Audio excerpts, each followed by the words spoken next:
We are going to start our conversation with the impressions and assessment by our four panelists of what they've heard over the course of the last day and a half.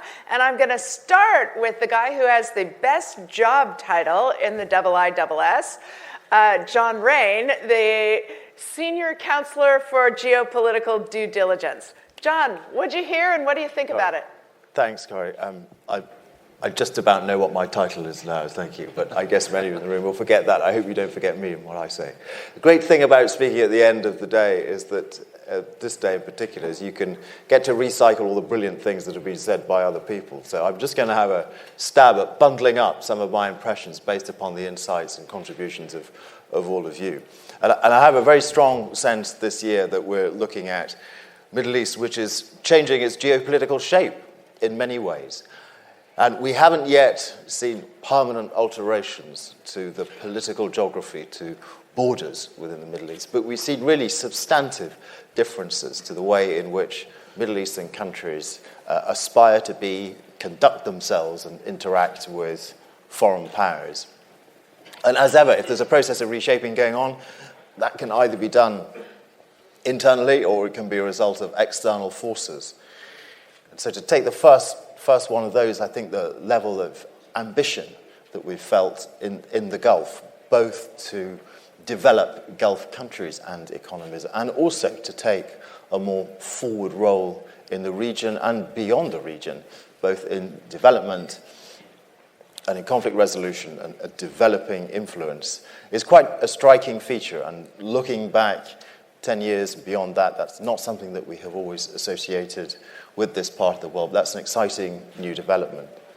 And as for the external pressures on the region, the discussions that we've had often have been about how countries in the region relate to external influences, both malign and benign. So on the one hand, we've had a lot of discussion about how this region in particular, the Gulf, deals with the pervasive influence of Iran, and obviously that's very much on our mind as an institute, given the work that we've been doing on that. But similarly, we have talked about, in less detail, the influence which Russia wishes to exert here, and China, through commercial and trade channels. We've also found ourselves quite often talking about the European role, and it's striking how frequently we have in some way looped back to NATO and the NATO countries, and the role of European countries extraordinarily well represented this year as ever. So for me, the way that those relationships develop tells us just how internationalized the region is.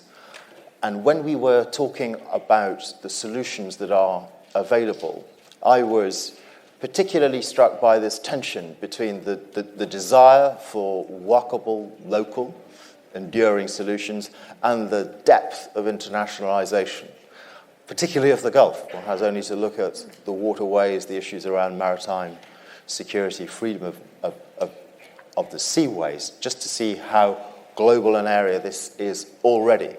So I was left with the feeling that whatever the solutions are to the proliferation of crises in the Middle East, they absolutely have to have an international dimension. There are multiple complex stakeholders here to be managed. And my final reflection on the discussions that we've had is that there's a real willingness to confront the very large number and variety of what we call asymmetric or irregular threats in the region, which have undermined the stability of the state-based structure. And in many ways, these threats are within societies, within jurisdictions in the Middle East. And if I'm allowed to end with an aspiration, it's that we, certainly as an institute, can help deepen the understanding of those threats and refine the responses so that we preserve those vital principles to which so many people spoke of territorial integrity and sovereignty.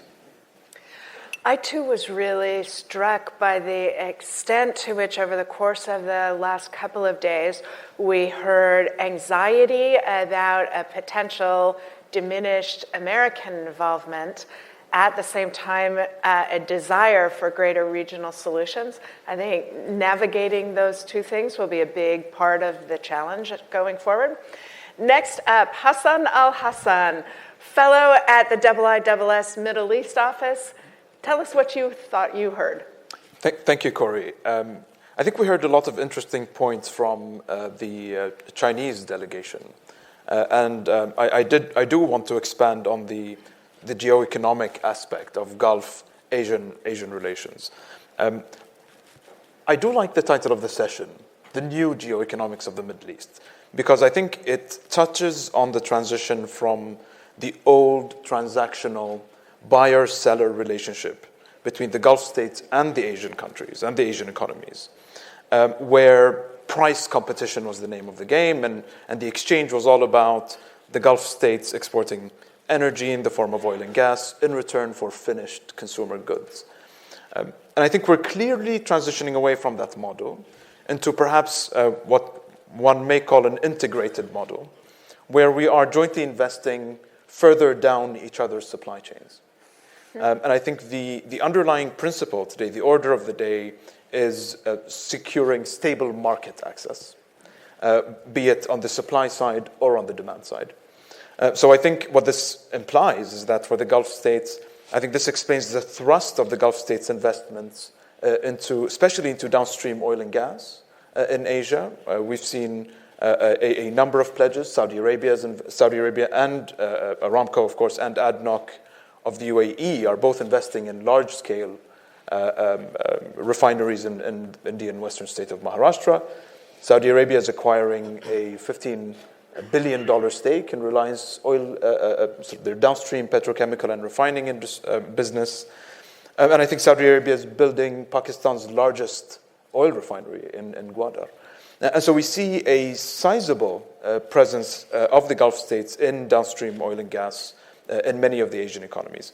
Conversely, rather than simply exporting finished consumer items, the Asian countries are also increasingly interested in deepening their investments into the technological infrastructure of the Gulf states. And I think Huawei's announcement of partnering with Bahrain and Saudi Arabia to build the 5G network, I think, is an important milestone in that regard. There are challenges. I don't think it's going to be an easy ride through and through. I think the two major challenges, the first one on the investment side, which I think applies equally for the Gulf states and the Asian states, is managing regulatory and political risk. And I think Gulf telecom operators, including Bahrain's Batilco, Etisalat in the UAE, who have tried to penetrate the Indian market, know a thing or two about that, unfortunately. But I think the same thing applies to Asian investors trying to navigate the regulatory waters. I think this is one of the reasons why the bulk of the investment is going to be state-led rather than private sector-driven. And I think it will require solid political will on both sides to make these investments work. I think the second major challenge, especially from the Gulf states' perspective, is translating those trade and investment gains into security gains. And I think that's been extremely difficult and quite obviously so in the aftermath of the Iranian attacks on the Saudi oil facilities in Abqaiq and Khurais. Of course, the Asian countries condemned it, but did not want to really point the finger at Iran. So I think that's a perception that the Gulf states will be trying to change. I think it's very interesting that you think there's a natural progression from economic links to security links. I think that's worth exploring a lot more, both the expectation and whether there's data that underlies the expectation. Next up, Emile Hokayem, who runs our Middle East program. What have you heard? What are you thinking about based on the conversations of the last couple of days? Well, a year ago, the theme of the Manama Dialogue was about the reordering of the Middle East. And then when Sir Tom Beckett and myself thought about, and John Shipman thought about what the theme of this year should be, it was conflict and competition. You know, we went back to the themes that really dominate the regional agenda, unfortunately. I think first and foremost, what's striking is that the local, regional, and international drivers of conflict and competition are still very potent. despite everything. The fatigue factor hasn't really necessarily hit where it should be in the manner that it should be, so that every actor really recalibrates. In the past year, we saw an increase in fighting in Libya, in Syria, even as people were hoping that somehow things would stabilize. I think also it's not a time for complacency as well. If you look at where domestic and political unrest has hit in the past year, Algeria, Sudan, Iraq, Lebanon, Iran, Egypt in September, I saw quite large demonstrations. Put together, this is around 300 million people. So, the risk of being complacent about the potential for destabilization, the potential for governments not to listen to their population, to use massive force, but is there. At the same time, we had some intriguing developments. Sudan, for instance, has a transition that is better than what many people expected. At one point, there was an expectation that Sudan could be somehow the new Syria. Now it has a transition process. Perhaps and we have to make sure that transition process succeeds, because we don't want another Yemen where you had a transition process that then fails, and then you have a massive civil war. A couple of other points that really caught my attention. The first one is that battlefield dynamics still dictate outcomes much more than political processes, even if endorsed by the UN, and if there is a sense of international commitment to that process. This is the case in Syria. This is the case in Libya, where actually the UN process has been derailed by the ambition of a local actor. In Yemen, what we saw is that a combination of factors, primarily pressure on Saudi Arabia and others, has actually helped advance a political process there that may not deliver the goods, but it's still better. So Hodeidah, the agreement, the Riyadh agreement that we saw a month ago, is also quite significant. But force still matters. And, we need to invest a bit more in the diplomats and in those doing stabilization, because as we see in Syria, an actor can come and disrupt very easily a massive investment to stabilize a specific region. The other point that I wanted to make is that international tensions can exacerbate problems in stabilizing countries. So one example, for instance, is how the US-Iran competition plays out in Iraq, for instance, or in Lebanon. In a way, it's understandable. These two actors have their interests, they're invested in those arenas. At the same time, given how fraught the politics are in both places, given how difficult it is for the population to have their basic needs met, for public services to be delivered, and so on, this layer of geopolitical competition makes it a lot harder. And there's no clear answer right now about how to manage that. I mean, it still feels that this is an issue on which no one wants, a full-fledged conflict, but actions here and there may lead to it and inflame different arenas. Again, Iraq, possibly Syria, possibly Lebanon. So I think, unfortunately, as I said in my session, we will still have a conflict and stabilization panel at next year's Manama Dialogue and the year after. Striking to me, again, the underlying assumption that the widespread use of military force in the region wasn't going to be the dictator of outcomes, right? The aspiration that diplomatic efforts would overtake that, which feels like a natural transition to ask for the comments of the head of the Defense and Military Analysis team at the IISS, Bastian Giegerich.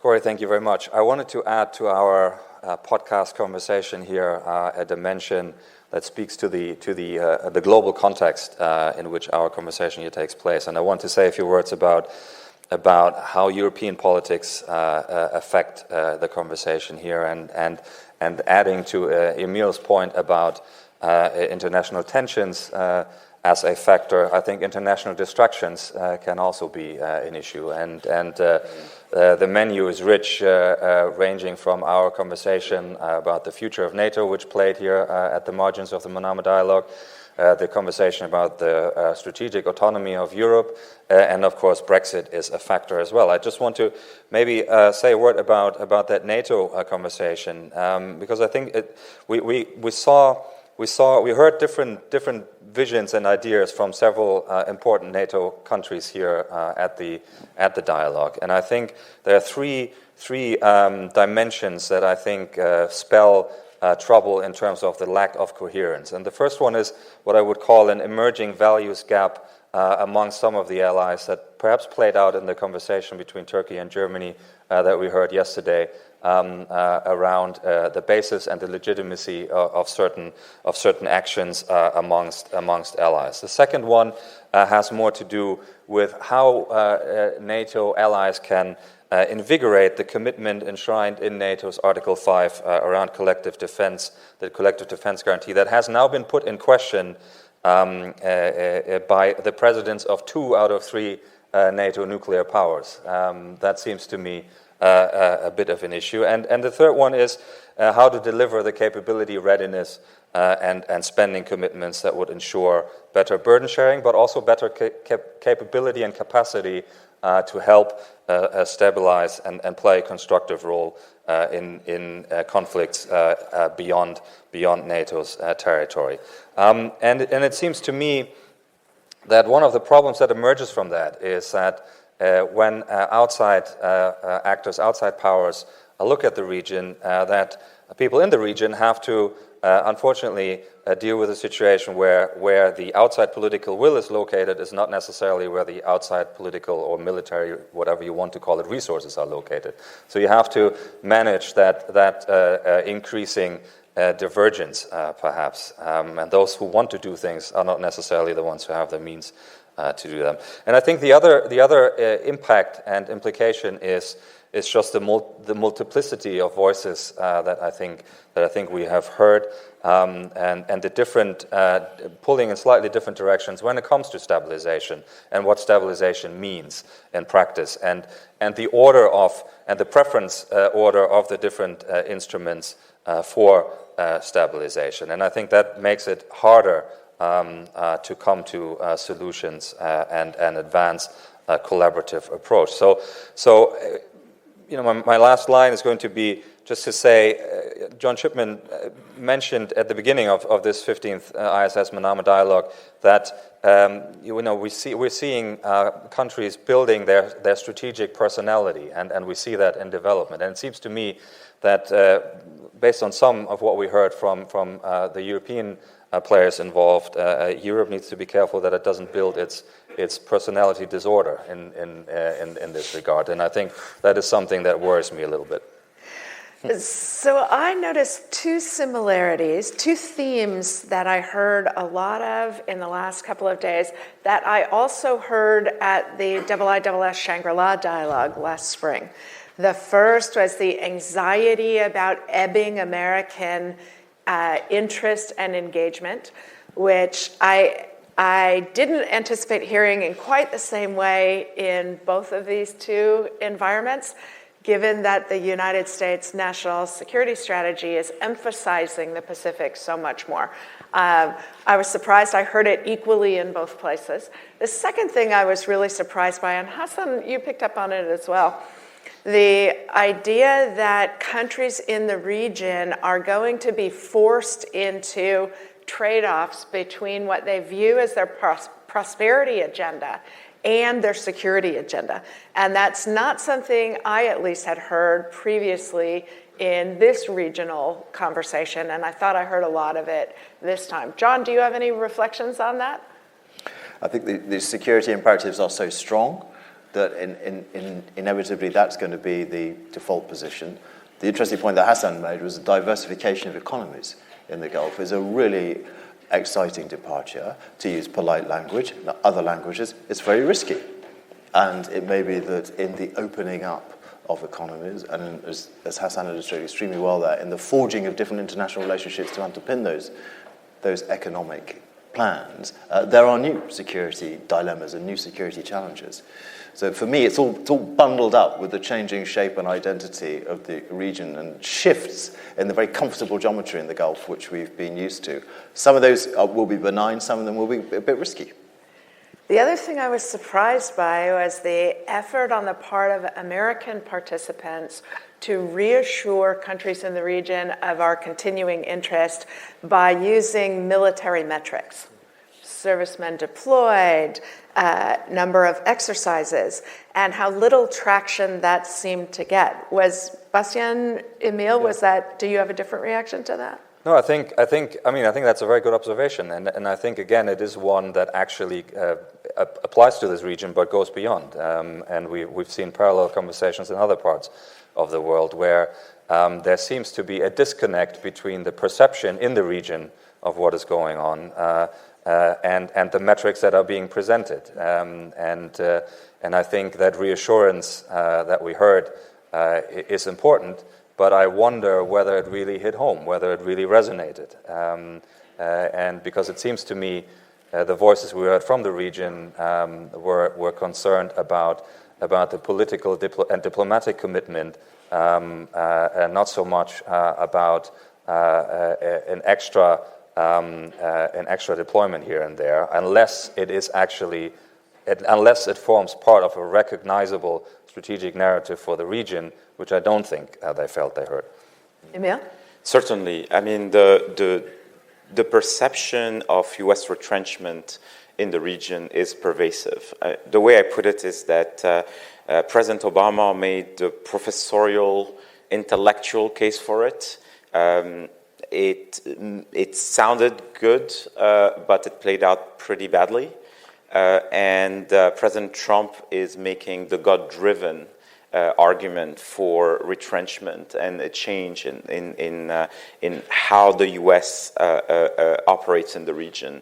I mean, certainly after the attacks in Saudi Arabia, the way President Trump spoke about, tweeted about that, made it was transactional. Is that it wasn't an assertion of U.S. interest and U.S. interest in the global public good. It's like, we'll do something if our friends in Riyadh want us to do something, but then we have to talk about what the payment would look like. I mean, and shifting what was a U.S. investment in Gulf security as a global public good to a more transactional affair, which shakes also the fundamentals of the region. Perhaps the region needs less U.S., but it would need to be done in a pretty ordered way. And it would need to happen within a regional security framework. That's not the discussion we're having right now, and this is what's unnerving a lot of regional actors. Excellent. So several years ago, Dr. Chipman wrote a terrific article in Harvard Business Review about how businesses need to develop foreign policies. And I want to close this panel by going down the line of John, Hasan, Emile, and Bastien to ask you if you could give one piece of advice to governments, businesses, or the expert community about the region and its security and prosperity, what would it be? You can choose what you think experts, journalists, and academics. You can choose businesses. You can choose governments. What's your one closing piece of advice? John Raine. Mine would be that the area is still an area that represents enormous potential, both in terms of return on investment and human capital. But you won't survive without a foreign policy, and you can't have a foreign policy unless you do your geopolitical due diligence. Very good. Hasan? I would say watch the security-economic nexus very closely. The Asian economies, especially South Asian economies, are highly energy-intensive, price-sensitive economies. And to grow, they rely on the continued flow of energy from the Gulf at stable prices. That's very difficult to do if Iran decides to take out a sizable chunk of Saudi Arabia's oil production or blow up oil tankers in the middle of the Gulf. So I would say watch that security economic nexus very closely, because I think a large portion of global economic growth depends on it. Excellent. Emile? Mine is not going to be a geopolitical point. I will make a human point. Cynicism is not a good compass to operate in the region. I realize that the Middle East is exhausting. Its conflicts, its divides, and there's a sense in a number of places that it's hopeless, that those wars cannot be settled, that you have to live with large numbers of refugees, and that conflicts can be just managed and frozen. I think it's a cynical attitude towards all that is not going to help. It's not going to fix anything, and we still have to deal with the consequences of a lot of chaos and disorder for a number of time. So as difficult as it is, a more voluntarist approach to the region is needed, not an approach of pure containment, managing the problem from afar, hoping that it doesn't spill onto other regions of the world. Excellent. Bastian? I'm going to go slightly outside of my area of responsibility because I was one of the things that impressed me most this year at the Manama Dialogue were the voices from the next generation, the younger generation, who I think raised some really important questions and brought a fresh perspective on a lot of problems. So my advice would simply be to invest in their capacity to make not just their voice heard, but also enable them to help drive the future of their respective countries. Excellent. And mine would be drawn from what the Jordanian foreign minister said on one of the panels yesterday, which is that we should both have trust and have confidence that regional solutions, to invest in regional solutions, to invest in regional answers to problems, to invest in regional institutions, rather than trying to impose an external or universal set of principles on the region.